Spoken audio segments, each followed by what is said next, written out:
Now I'm going to talk about a few things regarding the agenda that I want to make sure everyone is on the same page about. So hopefully you guys grabbed a copy of the agenda when you were walking in. So you'll see right there that we're going to start at 6:30 just here in a couple minutes with our formal program. And we're going to have opening remarks from the council members. Following that, the Chief Davis of the Austin Police Department will be providing a presentation. Once the chief finishes her presentation, the council members are going to ask a couple of questions that they have selected of the chief. At that time, we're going to start collecting the index cards. So we received questions through the RSVP forms. And in addition to those questions that we're going to try to address the biggest priority questions tonight, during the program, while the chief is making remarks, if you think of anything, again, you can see staffers that are walking around handing out index cards. Jason is right there standing in the middle of the room holding them up. Write down any questions that you think of. And then during that 6:50 to 7 p.m. or so time period, staffers are going to walk around and start collecting those from you. And then we'll be selecting a few questions from those to be able to ask following the council members' questions. There'll also be a little bit of time at the very end, hopefully, depending on how things go, to take a couple of live questions from the audience. So again, if you haven't grabbed an index card and you think you might think of a question during this presentation that you want to be answered, please find one of the staffers, Jason, somebody else going around, raise your hand, and he'll see you and he'll come give you one. Write down your question, and then we'll be gathering those up. So if you turn the agenda around and look at the back of the page, you'll see here that there are 10 questions listed. So thank you so much to everybody who submitted an amazing array of very, very important, very good questions to be addressed. We took the 10 most frequently, most commonly asked questions from the literally, I think, 400 plus that we received. The ones that we saw the most, the ones that seem to have the most emphasis, the ones that really seem to be top of people's minds. So during this evening's presentation and discussion, we're hoping that we can get to all 10 of these questions. So if you have additional questions beyond these, those are the kinds of questions that we're hoping to see on the index cards or during the live Q&A portion. So to also make sure everyone understands, and I'm sure many people here are completely cognizant of this, we have a lot of people here. There's a lot of people in the room, and there's a lot of people I know who have very passionate feelings about this very, very critical subject. It's very important to all of us up here, all of us as staffers. This is something that's near and dear to our hearts. We also, in addition to everybody here in this room, we have 100 people online and additional people still signing on. So given that, we just want to make sure that everybody is respectful of each other, respectful of the people speaking, so that everybody who came here to listen, to learn, to ask questions can be able to do so, right? We don't want anybody to monopolize time that then takes away from anybody else's ability to learn or get the information that they want. So hopefully I won't have to remind anybody else again about this, but again, this is a understandably difficult, emotional, and tense topic. We all understand that. We all want to make sure that this is something that's a constructive dialogue where people can really come away with this with some information and learning stuff. And remember, after the program ends at 7:30, we do have a little bit of time after that for people to talk with some of the council members who are going to stay behind, as well as to visit those tables in the back again. So if you don't get your question asked, if something that you think is really important is not addressed, you may be able to get that after the program ends, or one of the staffers here, such as myself, can take down your question, your information, and get back to you, right? We want to make sure that we have as much time devoted to getting that information as possible, but understandably, we aren't going to get to everybody's concern and everybody's question in this hour tonight. So can everybody give me a big cheer saying you're on board? We're gonna be respectful. We're gonna work hard to make sure that we have a good experience. All right, so it's my pleasure now to hand things over to our formal MC for the evening. That is my boss, Mayor Pro Tem Chito Vela. Thank you very much, and thank you so much. It's really heartwarming to see such a full house and people who care so much, so passionate about our community and our immigrant community. in particular. The last thing that I wanted to mention is that que sí tenemos interpretación en español. Si alguien necesita escuchar en español, si tenemos las maquinitas para traducción. Nomás nos avisas aquí enfrente y te podemos dar la máquina de interpretación. Let me start real quick. Actually, I just want to recognize also we've got State Representative Lulu Flores is here today. Thank you so much, Representative Flores, for joining us. And I understand that the staffer president from State Senator Zaffarini's office as well. And thank you so much, Senator Zaffarini, for sending a staffer. We appreciate the concern and the attention. And let me go ahead and just kick it over to my colleagues. We will start with Councilmember Vanessa Fuentes for just some introductory remarks.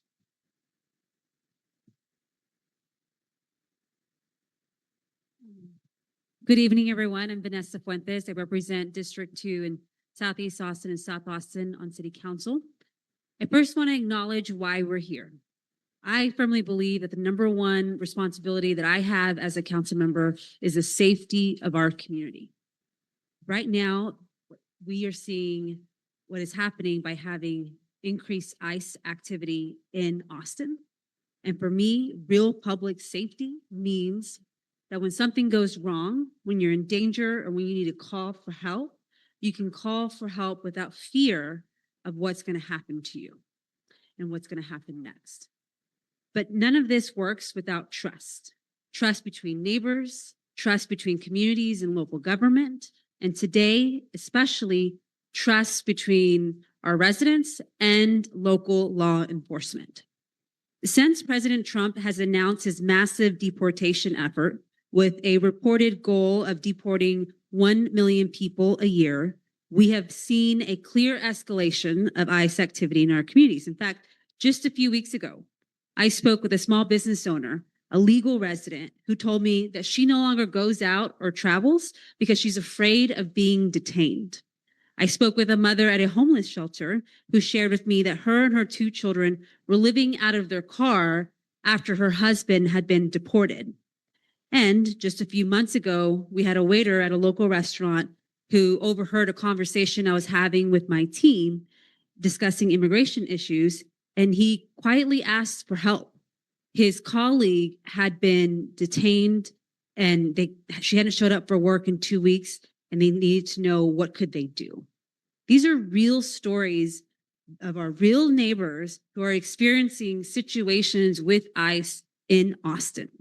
And so that is what we're going to have a conversation today, is to talk about what is happening, how APD is working, how is local law enforcement working with ICE, what is legal, and where do we have the opportunity for us to ensure the safety given the limited resources that we have available.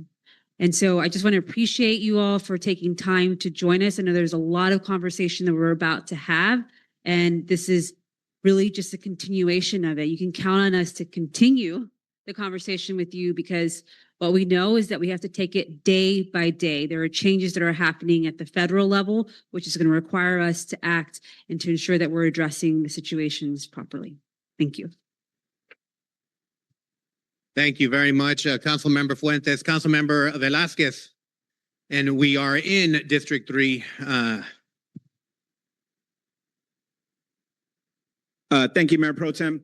Everyone, thank y'all for being here. To our immigrant community, I want you to know that you are valued, you belong, and our job as elected officials is to serve you and to make sure that we are keeping you safe.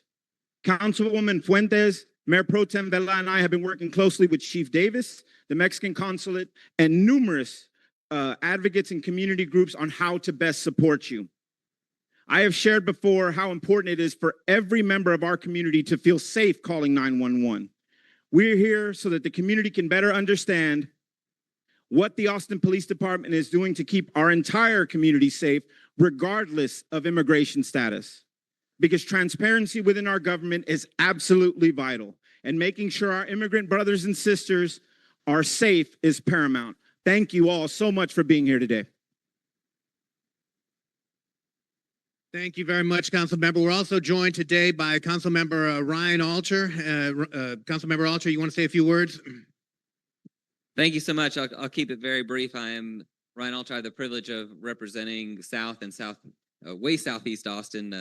And, you know, this is an issue that I think we all recognize, certainly by the number of people here, the importance in our community. It's about something that is the most personal, you know, often our families, our ability to feel safe dropping our kids off at school, to go to work, to go to the grocery store. You know, we should be able to be free in our community and not fear our government. And so I just really appreciate everybody being here to have the conversation today to better understand what is going on and what we can do to help represent you here in Austin.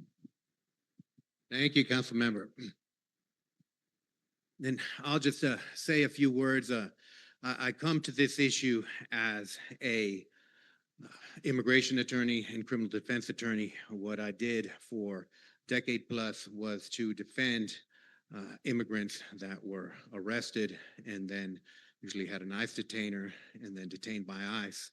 So this is an issue that I've been working on for a decade plus. I have been in those county jails and the immigration detention centers and have had heartbreaking conversations with clients about their future, about their families. You know, I've seen the most macho and masculine men break down in tears talking about their families.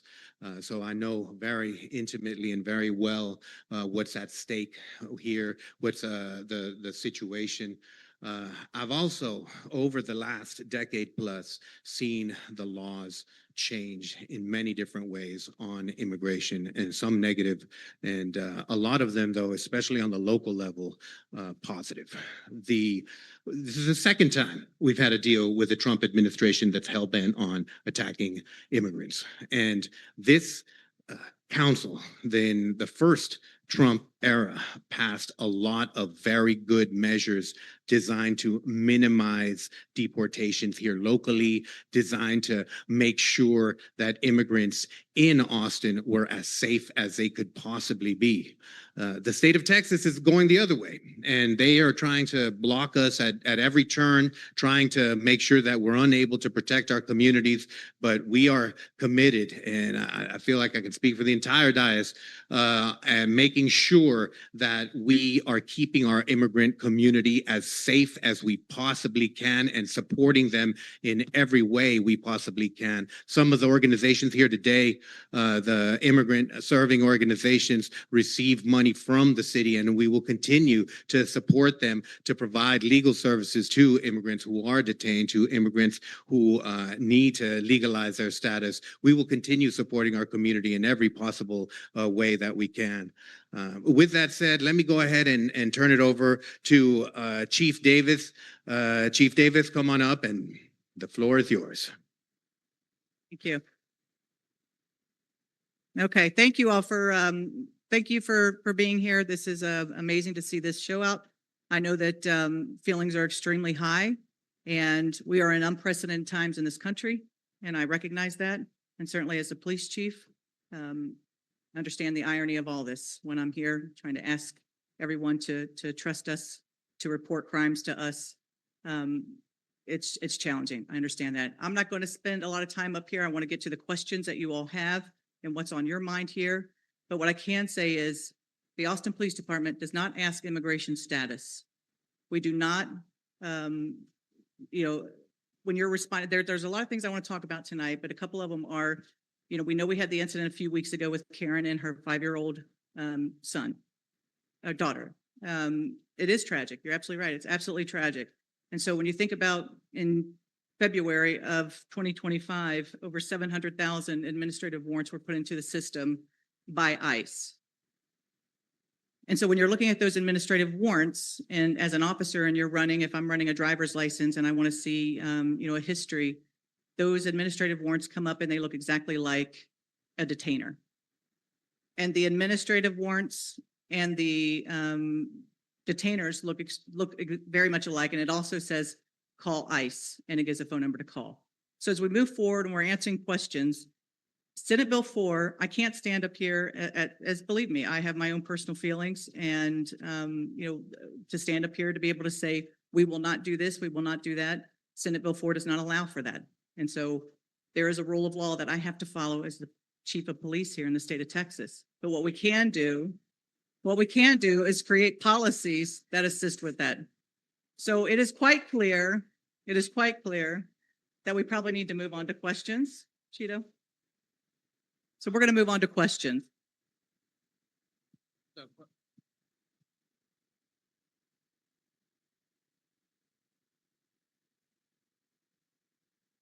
Yes, I did.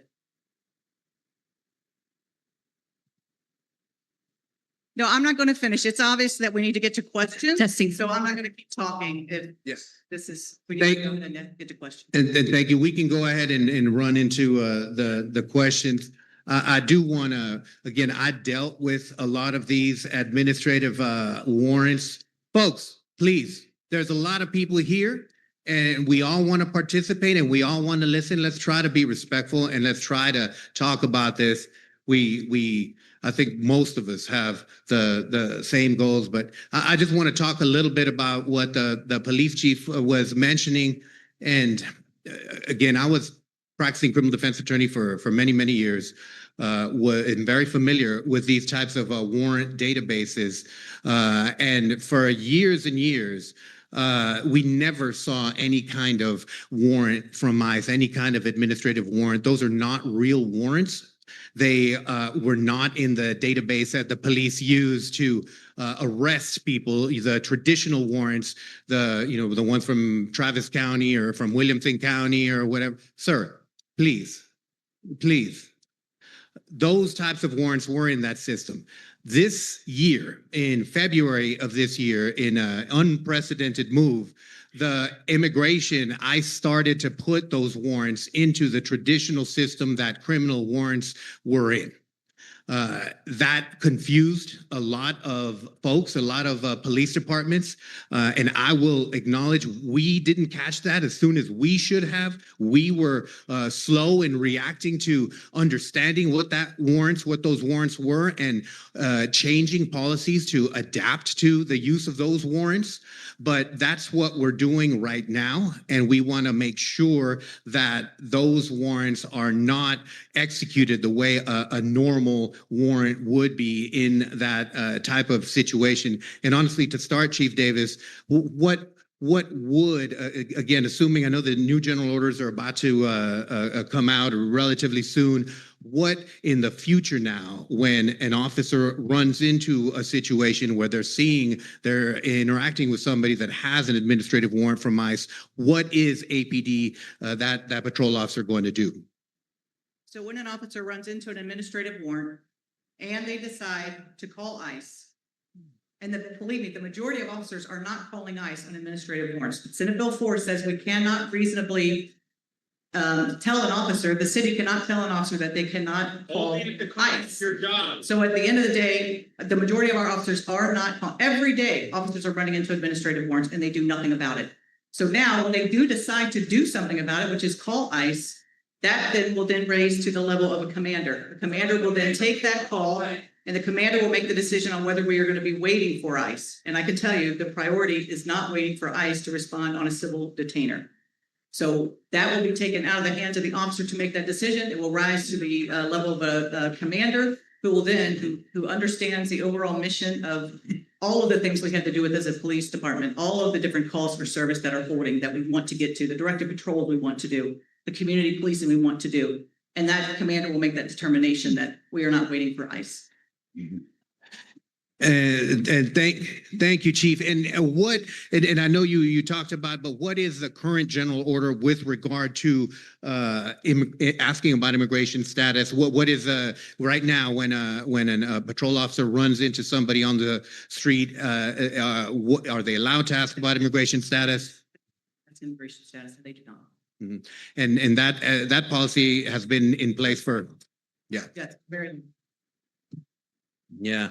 And what about the level of cooperation? To that, she asked how this happened. So let me talk about the call that happened with Karen. So but let me speak, please. So the call with Karen came in, and when she went to hang up with 911, the call did not hang up. And the dispatchers heard her say, "The police are coming, there's a restraining order on him." So the dispatcher ran to see if she did have a restraining order on her. A restraining order is attached to the person.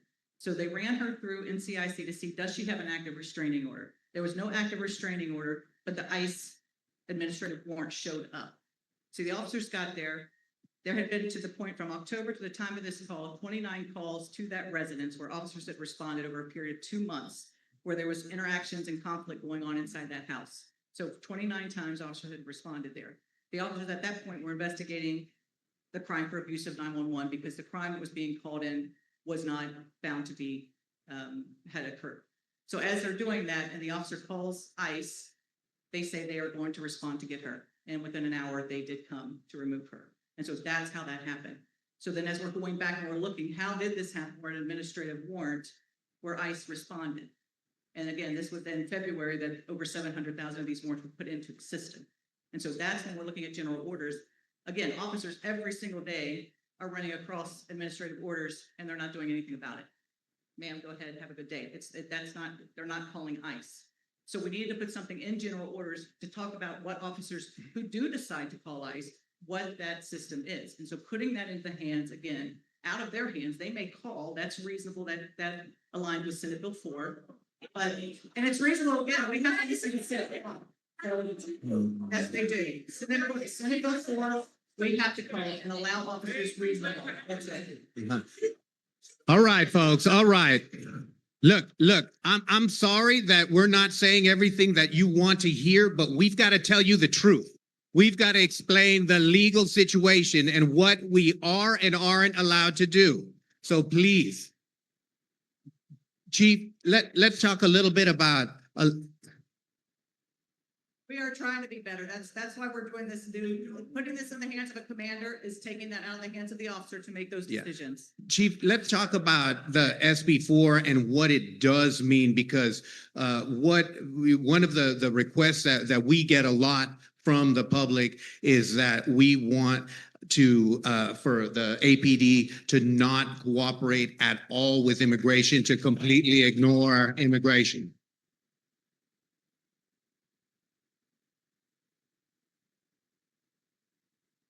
So, Chief, what does state law say about that? Well, state law is that it has to be, we have to reasonably allow, we cannot restrict officers from cooperating with ICE. And so again, this is city, these are city legal that I'm getting this information. If they do, then they will be disciplined. They will be disciplined. Folks, hey man, If they hey. follow that, they will be disciplined. Yeah. If I don't, I will not be calling ICE on someone with an administrative warrant. So I can answer that. SB4 has penalties that include removal of folks, that include fines, that include lots of different things like that. SB4 is also enforced by the Texas Attorney General, currently Ken Paxton. So that's going to be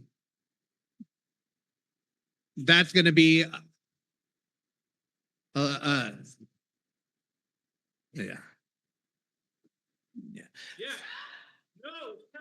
So, Chief, and again, it is when ICE is asked, when ICE calls Austin, when ICE calls the Austin Police Department for assistance in that kind of situation, again, where is APD? Like, what are APD's responsibilities and requirements under state law?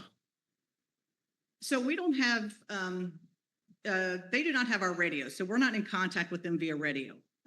So that's one thing. So they're calling 911. I think a couple of days ago, they called, a car was going 70 miles an hour and hit a building. They called us to respond. Once it was determined that this was ICE, we backed out immediately. So I think that was brought up a couple of days ago. So the reality is when they do call, what is reasonable? And so that's the Senate Bill 4. And Chief, another critical thing, Councilmember Fuentes alluded to it in her comments, mentioned it in her comments, but how will APD ensure that residents can safely call 911, report crimes or seek emergency help without involvement from ICE. And again, that's one of the most important issues out there because too often we have seen the immigrant community preyed upon by criminals because, and this is before Trump, because they know that people are afraid, that undocumented immigrants are afraid to call the police. And so they are often targets for criminals. We've worked hard to try to undo that, to try to instill a confidence that say, hey, not just for the individuals that have been robbed or assaulted or whatnot, but for the safety of the community. We've got to know when people are getting robbed or getting assaulted for the broader safety of the community. What can you say about that, Chief? Well, we also know that this is a community that underreports anyway. So to your point, that is accurate. What we have seen is domestic violence have not gone down from this time last year. So that's a good thing. But I met with ABLA, and one of the things we talked about is how do we get creative about how people can report crime? And so one of the things is we have 54 victim service personnel people. And those victim services are counselors, they're trained counselors. And so we want to work together to see how we can, and it certainly wouldn't be crimes that's, just occurring. But if someone wants to report a crime, to have our victim services be that intermediary that they can report to and then build a trust where the officers can then come in and take the report. But the Austin Police Department, as far as U visas goes, is an exorbitant amount of U visas to people who cooperate through their investigation with those qualifying crimes. And so again, and I know we've talked about this a bit, but one possibility would be that when and someone calls 911, but for honestly, whatever reason, but in particular for an undocumented immigrant that calls 911, they could potentially ask for a victim's services, like kind of counselor, employee to respond instead of a police officer. Is that That's right. Or we create an environment where they call them directly instead of 911. They're calling a victim services counselor. And so that's what we want to look about. Again, thinking outside the box, and how can we make it easier for people to report to the police? Great.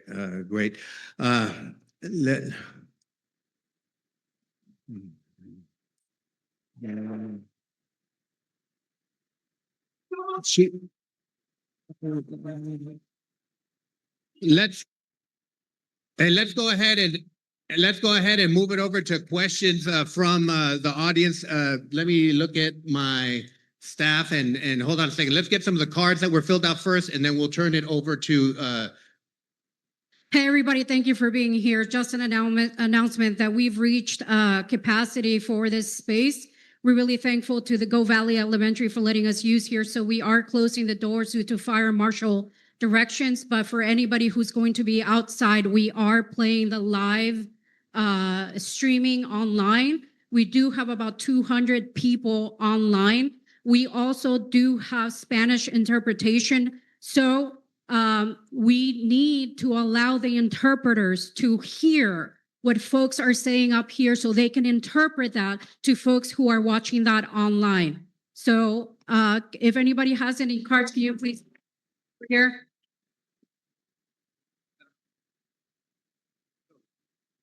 Thank you. All right. And actually, let me turn real quick. Council members, any thoughts, comments, reactions, anything like that before we turn into the questions?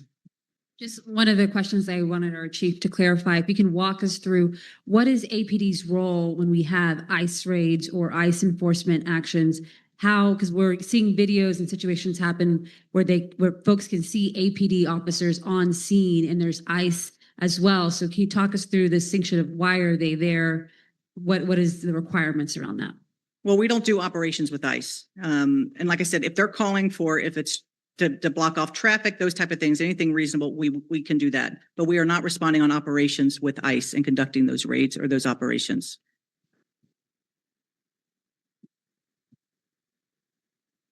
Chief, what transparency and accountability measures are in place regarding the APD ICE interactions? So every quarter, we send to council, and it is displayed how many interactions the APD has with ICE every quarter. And that's how we're here today, really, was reports that APD has been making every quarter they put out. And again, this goes back to a 2018 ordinance passed by the council way back when, that any interaction that APD has with ICE is supposed to be reported to the council and to the public. And it has been reported to the council and to the public, and they'll continue to report those. This is a question that we've gotten a lot, and again, with the events in Minneapolis, has become an absolutely kind of critical question. What actions will APD officers be directed to take if they see ICE breaking the law? Well, this is a thing. I expect my officers to react when they see another officer breaking the law. And so we are all able trained. That is in the general orders. That is a resolution that this council passed. When there is a crime being committed by where an officer sees something, whether it's a bad use of force, what have you, that officer is supposed to intervene. And I would expect the same thing if it were with an ICE agent as well. Yeah, and just so according to the general orders right now, if an APD officer sees another APD officer either violating policy or violating the law, breaking the law, they are supposed to report that to their chain of command. That is right. And so that same type of reporting requirement, you think that would also apply to an officer from another agency, such as ICE, for example? Yes, it would. And it does occur. I heard that back there. It does occur. Okay. Let me get this other one. It says, what will APD do to enforce protected zones such as schools?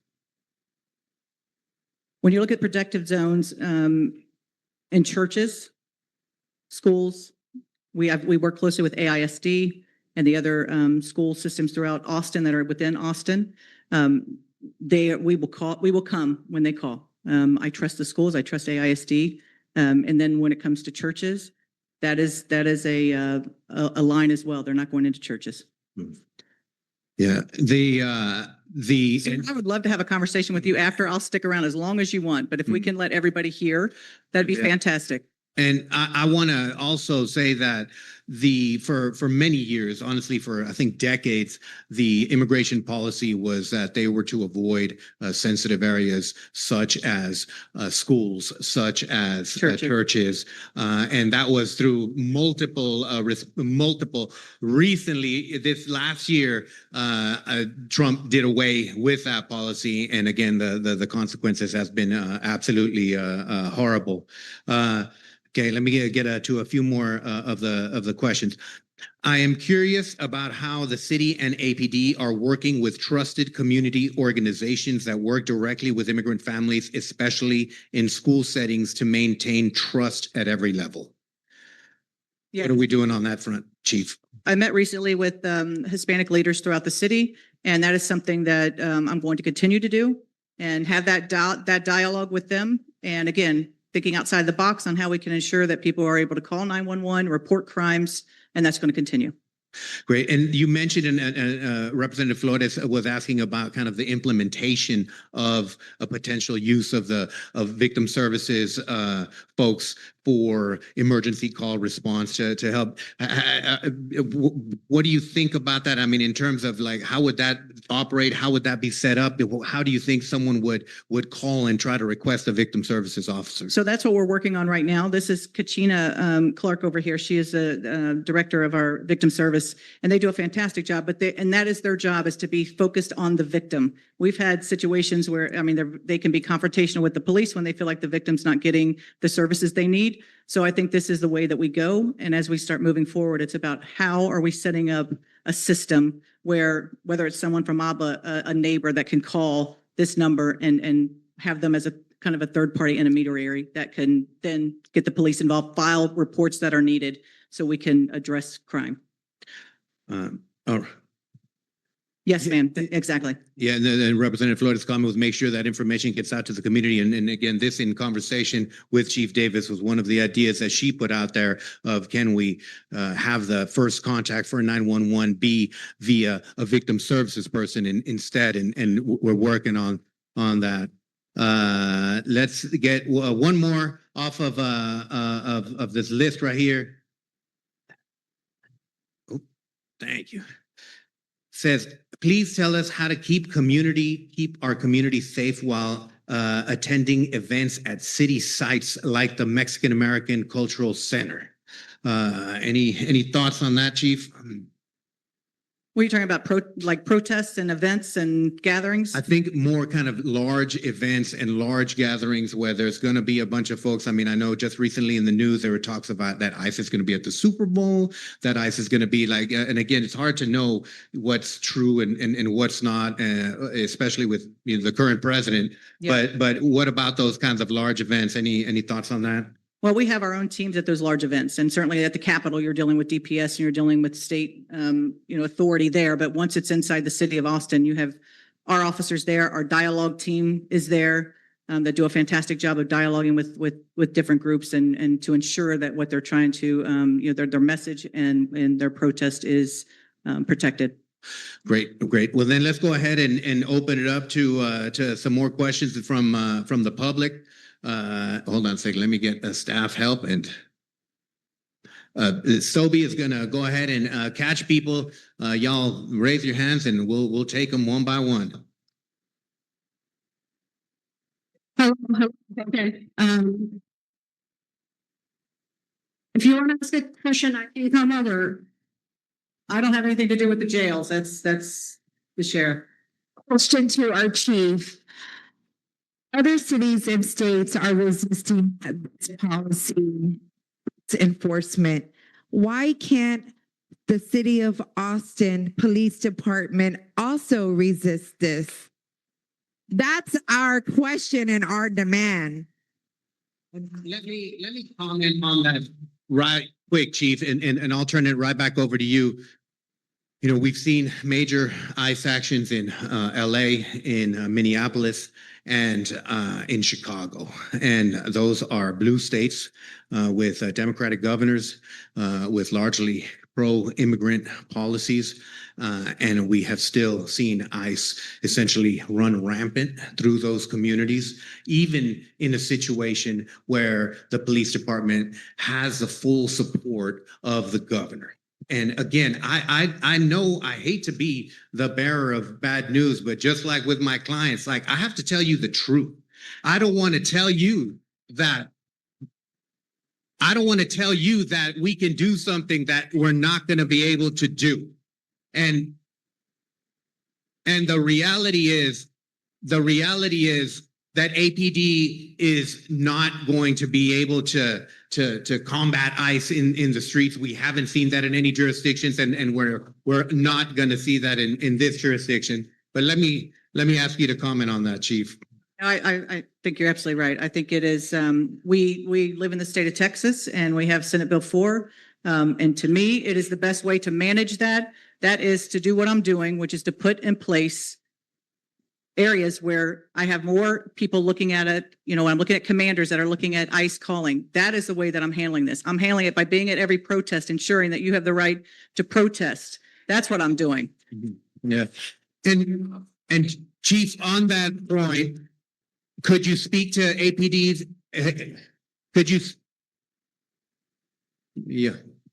Could you speak to APD's interaction with protests and protesters? Again, we've seen a number of protests. I imagine that we're going to continue to see a lot of other protests.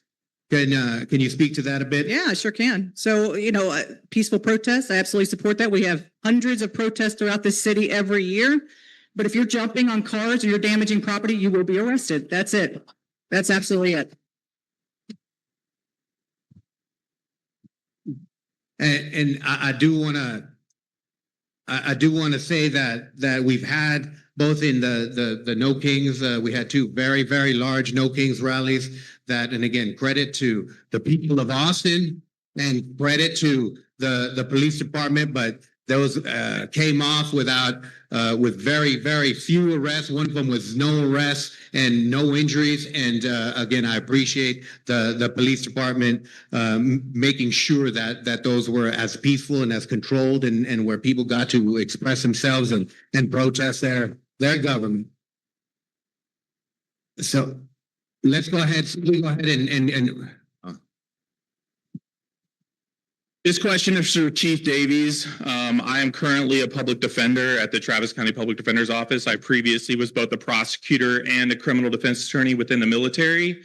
On several occasions, I was asked to do things that I thought were not ethically or morally correct, both in my time in the military and prior to that. Each time I was willing to, despite having a young child, $300,000 in student loan debt, I was willing to stand up for what I thought was right and not do what I was being ordered to do because it was the wrong thing to do. And what I am asking you as a person who has analyzed SB4, who is qualified to speak about it, is that the enforcement mechanism is simply that you would be removed from your position. I once was in a similar circumstance, and I was willing to face being removed from my position, to losing my salary, and doing what needs to be done. So what I am asking you is, are you too much of a coward to be removed from your position? It's a question. It's a question. It's a question. No, you're not going to take it from me. The question is, are you? I have a question. I'll answer that question. Are you too afraid to give up your position that you will not do what is right? They could remove you. They could All right. They could remove the council members, and nobody could do it. Nobody could do it.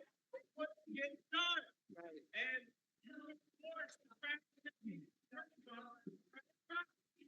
Let's go ahead and go to the next question. Thanks, man. You said No, plenty. You said plenty. No, I'm not. Sure. Yeah. No, it's okay. Hold up. Let the chief respond. Let the chief speak. Am I going to resign my position because I don't? No, I'm not. No, I'm not going to resign my position. Nope. And you want to know why? Do you want to know why?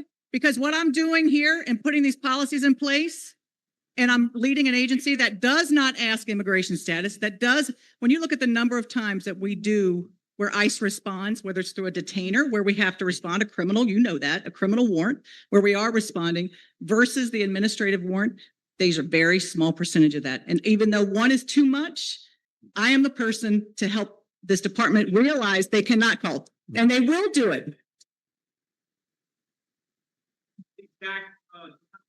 You don't know that. You don't know that. Let's get to the next person.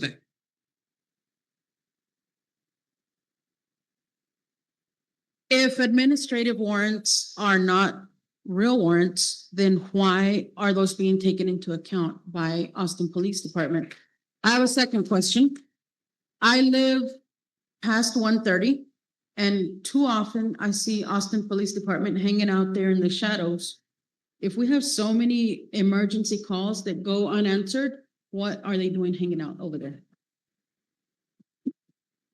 I don't know what they would be doing. It's traffic, it's directed patrols, all of those things. So if they're sitting there doing a report, what they're doing, I mean, I don't know. You need to give me more context. Mm-hmm. What about with regard to the administrative warrants? And again, like the requirement, I guess, and I guess we've answered that to a certain extent in the sense that the administrative warrants are not real warrants. We have no, they don't require any kind of action. The problem would be more just a SB4. Sir, we're not going to get anything accomplished. Let me questions. This is a related question to the administrative warrant. How is APD training commanders or whatever, high level supervisor that the patrol officer is going to have to call and get a administrative warrant question answered? How is APD training commanders when they're making decisions regarding the administrative warrants that they're encountering? So I meet weekly with our commanders, and at those weekly meetings, as we go around the room and we discuss what's going on in the different sectors, also talk about what our vision is and what our priorities are. Immigration is not a priority. And as we go and we're looking at calls being held for service, we're looking at directed patrols, we're looking at community outreach that needs to be done. That is a priority of the department. And just to follow up on that, just for a second, Chief, the SB4 also takes into account resources. Basically, it's kind of that the Texas police departments have to assist given available resources. And I mean, what's the current situation? I mean, in terms of staffing and resources to be able to assist on these, again, non-criminal, non-public safety threatening administrative warrants. Right. Well, I mean, I think it's no secret that we're 320 officers shy of full staff. Yeah. No, not at all. No, it's a priority. It's And- not a priority. It's not a priority. And let's go to another question. Phoebe has a question from somebody else right there. Hi, I'm an attorney with the Texas Immigration Law Council. We haven't seen the general orders yet, so I don't know for sure, but I did have a clarifying question. I keep hearing you say that if a police officer chooses to call ICE on an administrative warrant, that they have to run it up the flagpole, talk to a commander. Now, during that time, if a person is not being investigated for a crime, there is no criminal nexus, it's just the administrative warrant, and the reason for the stop or whatever it is has ended. Is that person being detained? No, they are not being detained. So they're free to go. They are free to go.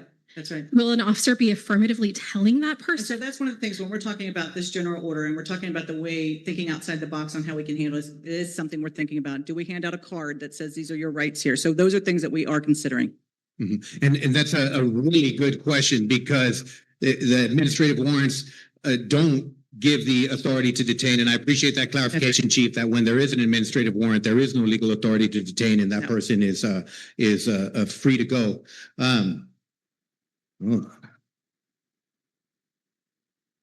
This is and I'm not sure if you can answer this, Chief, but are ICE administrative warrants public information? I don't know if that's in a public information or not. Does anyone know that?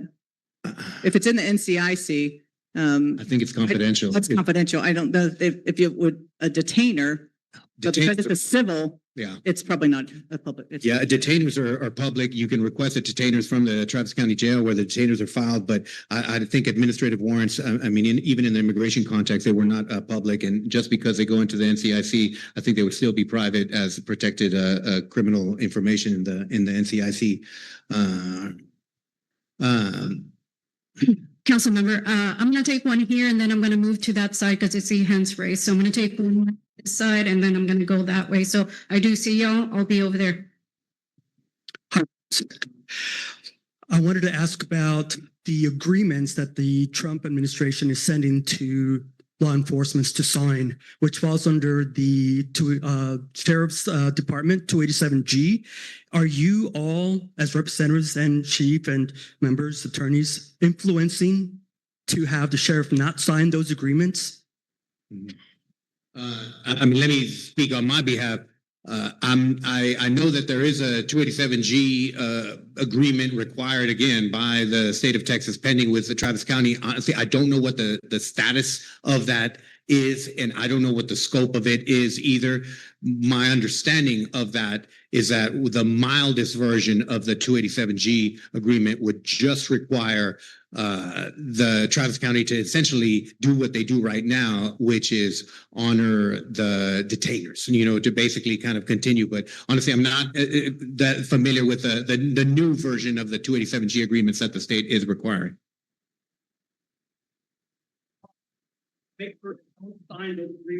Yeah, I mean, we want to cooperate as little as possible, the minimum that the law requires with immigration. So that's what, and I know that the Travis County Commissioners are going to be in the same position as the city, where they're going to try to cooperate. They're going to fulfill their legal requirements, and they're going to try to do that with a minimum acceptable level of cooperation. Yeah, let's go ahead and shift it. Randy, there's somebody over there with a question?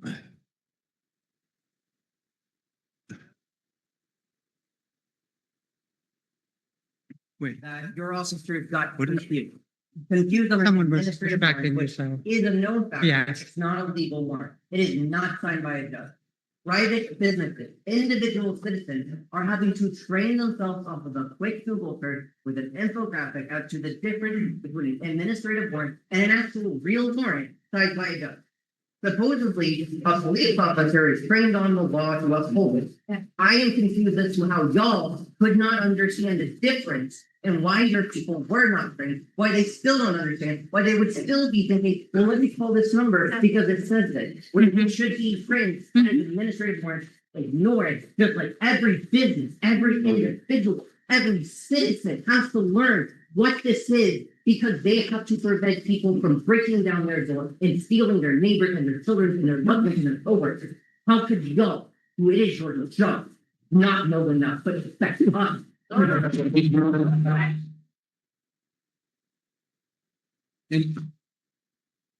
Chief, if you don't mind, what is your, again, I'd never seen administrative warrants in any kind of criminal database until what is your experience? Hold up, folks. We're trying to answer the question that was asked. Hold up. So the administrative warrants, again, it says, it looks exactly like the detainer. Call ICE. That's what he did. And ICE decided to come out. That officer made the decision to call ICE. He did. And before his investigation was over, ICE responded. Yeah, so the training, so when we look at the training and the way that our general orders is going to be changing, that is through a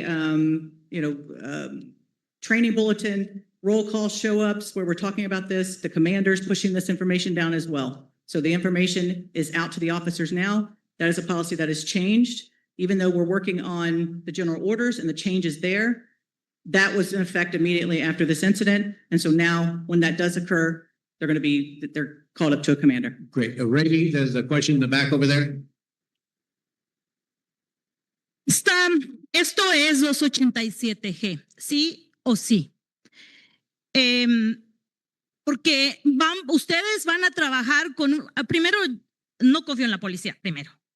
Segundo, ustedes nos van a dejar en las manos de los sentimientos de un policía y no bajo la ley, porque no existe ley que nos proteja.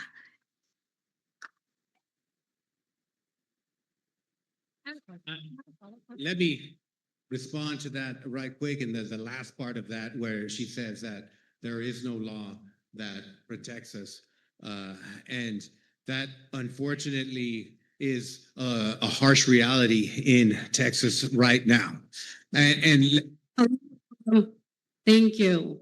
Muchas gracias por estar aquí. Apreciamos su presencia y también de todos los que hablan español. Muchísimas gracias por estar aquí. Sé que no es fácil venir aquí, así que apreciamos que ustedes estén aquí hoy. I just said thank you. So her question was, are you leaving this really hard decision on an officer who can, based on his emotion or feelings, call ICE?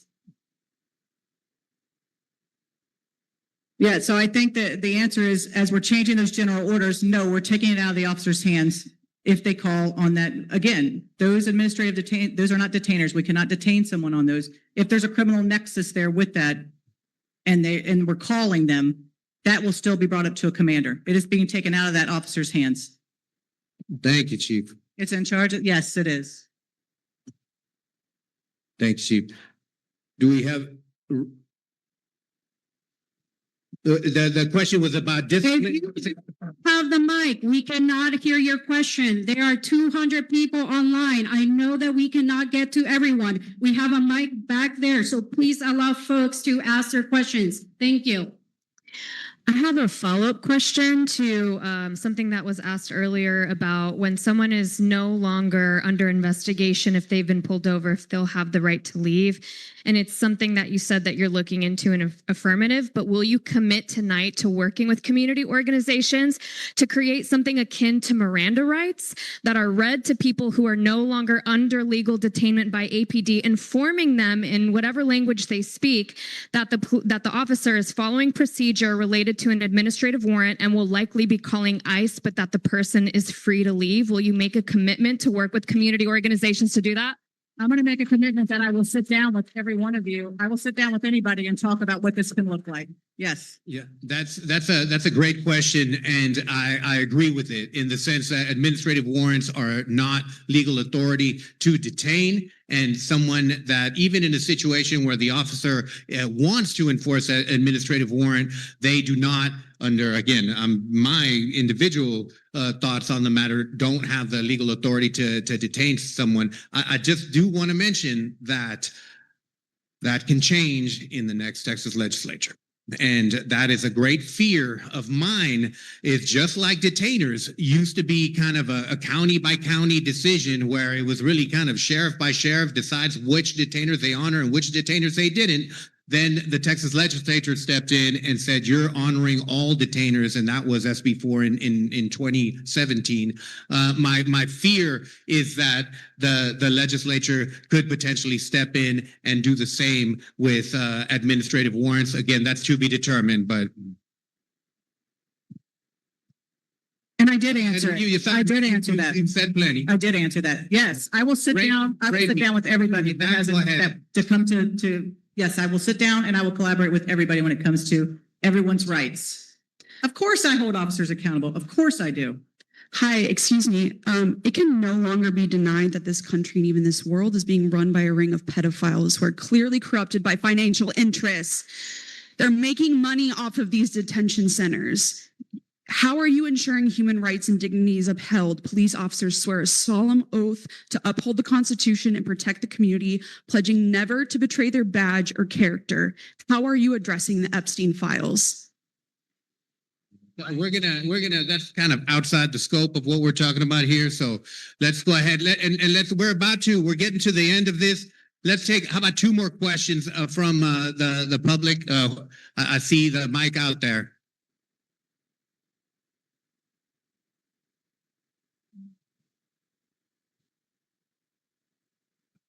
Okay, well, I'll come back to you. Sorry. I want to make sure that the people that are listening at home that are afraid, you talked about the warrants, but I want to know if someone is knocking on the door and saying, I have a warrant and they don't have one or it's not signed, can they call the police? What can they do in fear that their house is going to get rammed in or they're going to be shot at? What can they do if they don't have a signed warrant or a judicial warrant? How can they call the police? Who can they call? They can call 911. We will come. They can call 911. We will come. Yeah. What will you guys do? Will you guys step in and tell the ICE officers they cannot come into a house without a judicial warrant? I think because the memo from the Department of Justice says that they can. And that is in conflict with the Constitution. And again, I appreciate you, Chief Davis. I think you have done tremendous work restoring community faith, and I want that to continue. But I need to know more about how you're going to do that when people are really afraid that their houses are going to get they're going to try to go in without a warrant. Yeah, that's a great question, and let me answer that because that was part of a lot of new rights training that we've done over the years with our immigrant communities. When ICE is at the door saying that, hey, we have a warrant, we want to come in, the instructions are to not open the door and to ask them to either slide the warrant underneath the door or to present it in a window or something like that, and to look at it to try and determine whether it is a judicially signed warrant. Those are the instructions that we've given to folks for a long time. The administrative warrants do say administrative warrant on them, and many immigrants that I've represented over the years have been able to successfully walk away from those kinds of situations where they safely, where ICE did not enter the house, ICE did not detain them because they did not have legal authority to do that. I know they're pushing the bounds of that legal authority and they're going to continue to do that. But the reality is right now that they don't have that legal authority. And let's go ahead and take one more question. I think, yeah, we're about to finish up, so this will be the last question. Listen, this is one of the best immigration attorneys in the city. So let me talk here. Let me answer. I have a question. Go ahead. Ma'am, I'll listen to you Sir for in as the long back. as you want after this is over. Sir But in the right now, back. we have some. I people been- I have a multifaceted question here. I have a multifaceted question. I want to know what APD and DPS are doing to protect its citizens against ICE raids in places like Del Valle, and how it's protecting peaceful walkouts and protesters from peacefully protesting.